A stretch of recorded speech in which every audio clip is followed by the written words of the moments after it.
forget these 7 factors when negotiating your financial divorce settlement. What do you need to know to ensure that your settlement is both fair and equitable? Number 1, money will almost always become an issue in divorce. You're probably thinking, like that's a big secret. Even with the promise of fairness from your ex-spouse or of a deal that sounds too good to be true, you should still do your homework. Divorce is one of the few times in life when we often do not listen to our intuition. It is the most important time to do so. Number 2, a 50-50 division of property is not always equal. That $400,000 house does not always equal $400,000 in stocks or a $400,000 rental property. Tax and market implications may affect many of the assets very differently and therefore possibly affect the value. Missing out may see you get less property than you actually should, or may have you end up with future tax hits you weren't prepared for. Number 3, divorce the house before the spouse.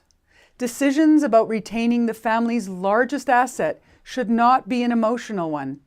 You must find out before signing the legal agreement whether you can qualify for a mortgage on your own. If you do qualify, can you afford the monthly cost? Have you considered all the monthly costs of maintaining the home? Do you have the time and the energy to maintain a home on your own? Number 4, understand the true value of your investments and retirement assets. Get advice on the market risk of your investments. When dividing a portfolio, it is crucial to understand the makeup of these assets. There is much more to it than simply dividing the statement value in half.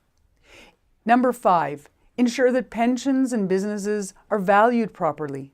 Next to your home, a pension can often be one of the most valuable assets that a couple has. Certain types of pensions may need to be valued by a trained actuary to determine the true value. Sometimes the value on the annual statement of a pension is not always the correct one to use.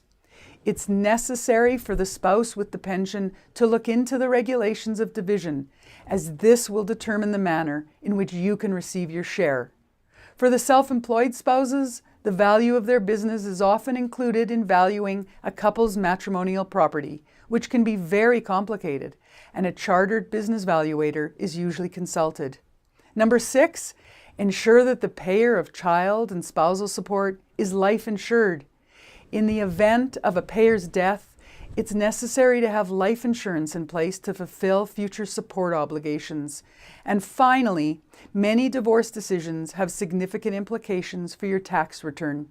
Educate yourself on the facts so you will be an empowered decision maker in control of your financial future.